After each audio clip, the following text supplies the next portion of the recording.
Hello, hello, hello mga pobreng katulad ko. Maglikot-ikot tayo sa ating Okay Canada o Trip Canada. Ayan. Unahin natin dito sa mga collectibles na mga maliliit.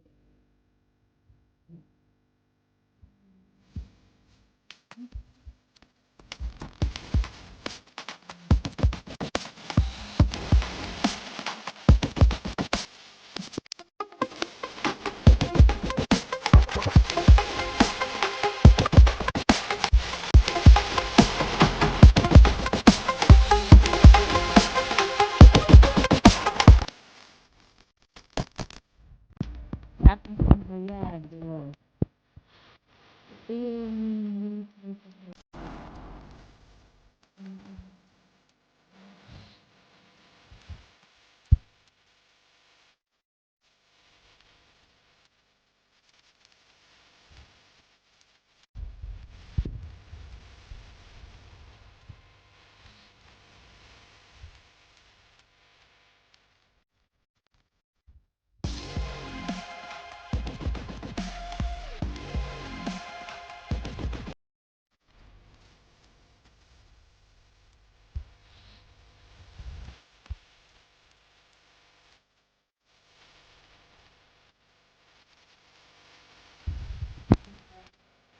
kaya masaya nga kung patikas, natingin hindi mo siya makikita sa ibang store na yung mga shopping store kasi mga luma yan na mga dinadala dyan ng mga may mga ari na ayaw na nilang tambak sa kanilang mga bahay, lalo na kung pinaplano nilang lumipat na sa ibang lugar, ayaw na nilang dalhin. So ang nangyayari, inilalagay na lang nila sa Okay Center, Trip Store. Pero ang kagandahan lang dito kasi may makikita ka talagang magandang bagay na in the future maibibinta mo or iyon, pang display as well na talagang unique siya. Ay, ang ganda ng bill. Napakaganda ng bill na yan. Ayan. Ayan, para siyang ayan, ceramic siya. Do not eat. Kasi ceramic. Ang kong pinagtuunan ko ng pansin nang makita ko tong may na house rules. Alam mo ba ginawa ko? Binasa ko talaga yung isa-isa. Parang natukoy din sa sarili ko yung ibig sabihin nun. Ay, nako, ito pa isa ceramic. Ano siya? Ang liit-liit niya. Ayan. Nandito pa rin tayo sa collectible section. Ayan.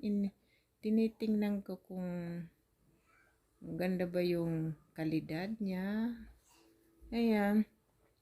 At ito ay sobrang bigat niya. Sobrang bigat. Castles. Ayan naman. Oh. Diba nakita nyo ang mga presyo niyan? Ay, nako. Kahit sino hindi na may bibili pa ba niyan? Ang mahal na. 2 years ago, nasa lang, $1 like that. Pero, dahil sa COVID, dahil siguro nalulugi, ayun, tinasa na rin yung mga presyo. May bumibili pa rin siguro, katulad ko. Bumibili din ako dyan, lalo na kung nakikita kong may mga new price tag pa. Lalo na kung gamit sa kusina. Kasi, compare ko rin yung bagong mga items sa, kung bibili ka ng bago, tapos compare mo din yung may bagong items din na nagkataon na nakita mo. So, makamura-mura na talaga, makamura ka na at makakasip ka pa rin ng yung budget mo at saka makabili ka ng medyo dagdag items. Pero hindi ako bumibili ng mga ganyan na yung mga collectibles kasi anong gagawin ko naman dyan? Magigilang pasikip sa bahay, wala man mangyari kaya kasi wala, hindi din ako mahilig sa mga ganyan. Either ibili mo na lang yung magagamit sa kusina or yung mga like ano, mga may ano din na talagang gagamit mo araw-araw. Naglibot-libot lang ako dyan kasi na ka-interest lang ko kung ano yung mga bagong abot na naman ng mga collectible items. Ayan, yung pinaka mga gusto ko yung kalimbang na kiss. Ayan. Oh, $2.99. Ayan. Mura pala yung kiss na may ano doon. Ayan naman para siyang ano, Dalmatian. Ayan, ang cute niya. Oh, parang gold yung sa loob. $2.99. Ayan, mascara. Collectible din pala yung mascara. Pero pinatagtunan ko pa rin ng pansin, sobrang mahal noong ano yung collectible na napakalaking ano. Para siyang ano siya. Peacock, ayan. Ang mahal naman noong ano lalagyan yung pinakamalaking base. Nakita ko yung price is like mag $30, $29.99. Pero ang ganda, bago pa talaga. Pero ewan ko, ang bibili na lang ng may mapera. Ayan, mag-asawa, farm couples. Dito tayo sa may mga collectible na para siyang dolls. Iba't ibang dolls, mga manika, mga kakatakot na manika. Ang sobra niya guys, mahal. Pero, ang mga mukha nila para ng mga mga witch. Magkukulang pero sobrang mahal niya. Ay, grabe.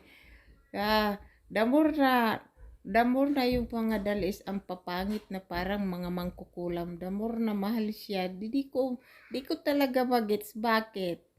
Pero marami pa rin dyan bumibili na kakasabay ko. Mga matatanda, mga senior, bumibili sila ng mga talagang as in na vintage guys. Yung price niya is sobrang taas. Yun. Siguro dahil mapira sila kasi ano senior na sila, wala nang ginawa, gastusin yung mga pension nila. Ako pobre. Wala. Hindi ako bumibili. Masaya na akong mag-ikot-ikot. Bumibili din ako pero mostly talaga yung mga may tag pa lalo na damit na yung may presyo pa talaga na halos nasa half na ang price kung ibibili mo na bago sa shopping mall. Tapos ang binibili ko rin mga clothes yung mga good quality. Hindi ako basta-basta kumukuha na ng mga yang ukay na damit na hindi naman good quality lalo na kung sa pag-uusapan yung mga brand items. Yun na, pumili ka na lang ng mga magagandang quality. Kasi ano na rin siya, gamit na. So, kailangan magi ka din wise sa pagpipili. Kahit branded, wag kang bibili. Kasi minsan, piniprice nila na by signature yung pangalan ng damit. Tapos kahit na overused na. So, hindi ka rin pwedeng basta-basta bumili ng dahil lang sa gusto mo ng branded na items or signature name brand ng kasi overuse na, parang binibinta na lang nila yung very popular na pangalan ng ng item. So ay ang ganda nito, para siyang yung parang nilalagyan ng apoy sa gitna. Takip pala yun. Dito na tayo sa mga stainless na kasangkapang o gamit sa kusina or pang display. Yun ang dito. Pag stainless, mostly maraming bumibili sa stainless.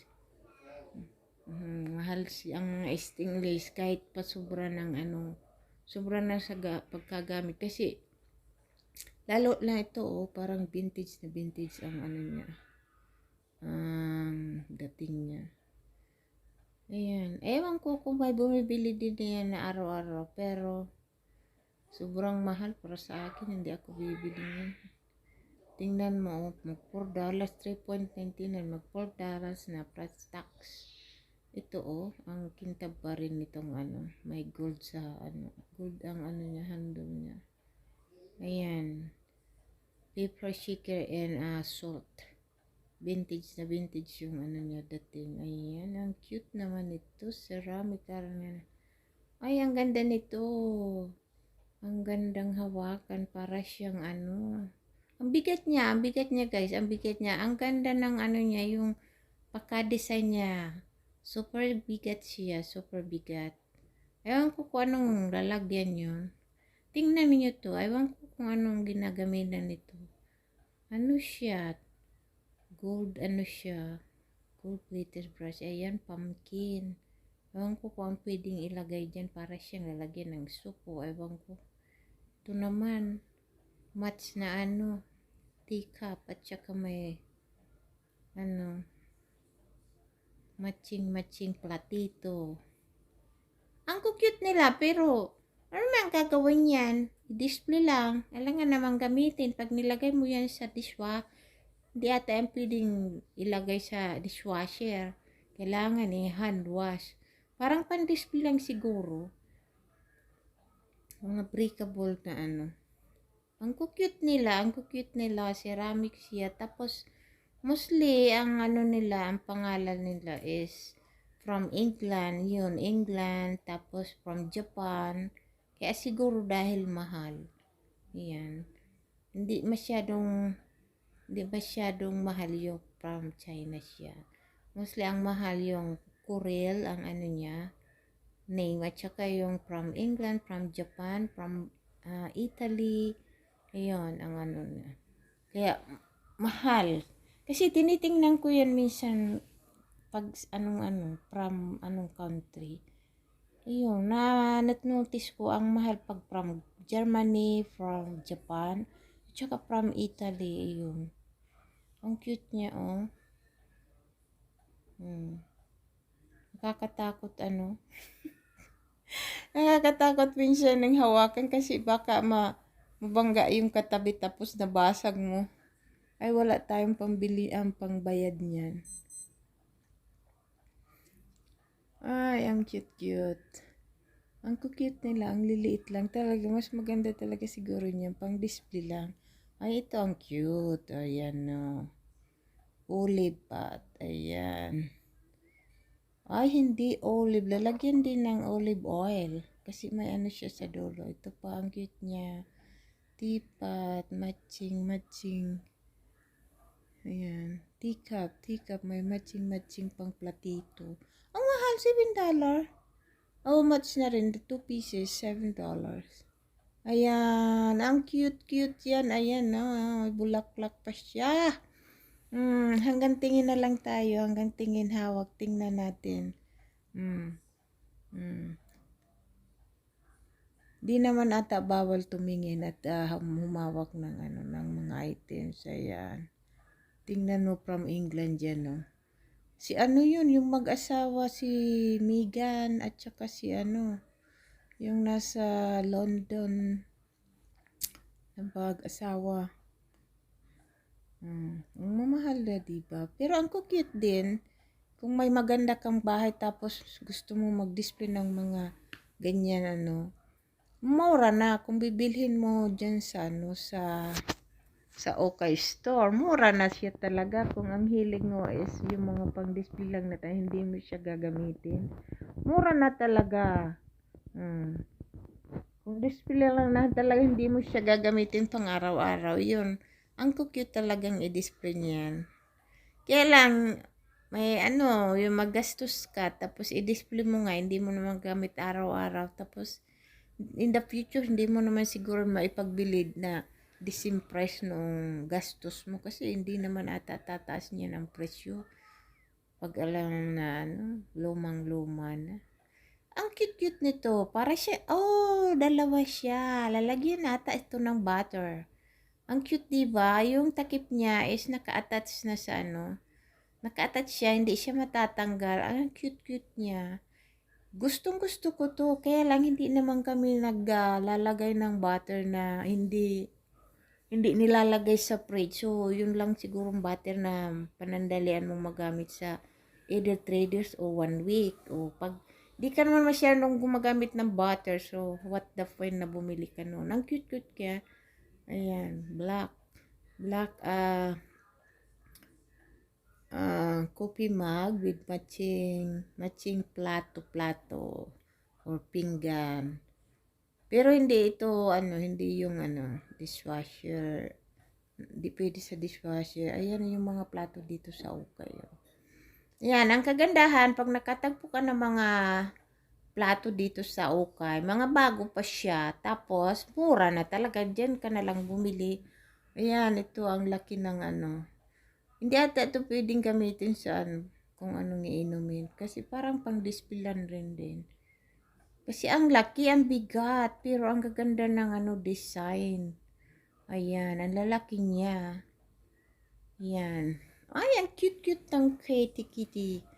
Ay, ito ang ganda. May siya printed na house. Ang gaganda ng mga malalaking coffee mug niya. Ito ang cute, talagang included na ang thick cup. Ayan. To? Tiger clock. Tiger clock ba to? Ayan, cute. Ito yung nagustuhan ko is 9.99. Sit na siya. It's from Japan. Ayan, ang cute-cute, diba? May box pa siya, hindi pa siya gamit kasi parang ata to, talagang niregalo or binili tapos either ayaw na ng may-ari, dinonate na lang yan. Ayan, may box pa, may nakaano pa siya. Ito ang pinaka-nakyutan ko kasi may mga takip siya, and then from England dito, from England. Pero kahit nagustuhan ko, hindi ko yan binili kasi yung 9.99 mahal pa lang sa akin. Kasi plus tax. Tapos i-display mo lang. Tapos hindi mo naman yan ata maipagbili. Wala man yan bibili, di ba? Kasi hindi mo naman magamit. I-display mo lang talaga. Ang cute, di ba? Ang late niya, Ano kayong ilalagay dyan? Tea? Coffee? Talagang lang siya, parang laruan. 1, 2, 3, 4, 5. 5 pieces at saka may siya, plato. Ayun, isang plato lang. Ayan. May naman ito may lalagyan pang wood na yung vintage na plato siya na may tagaluto.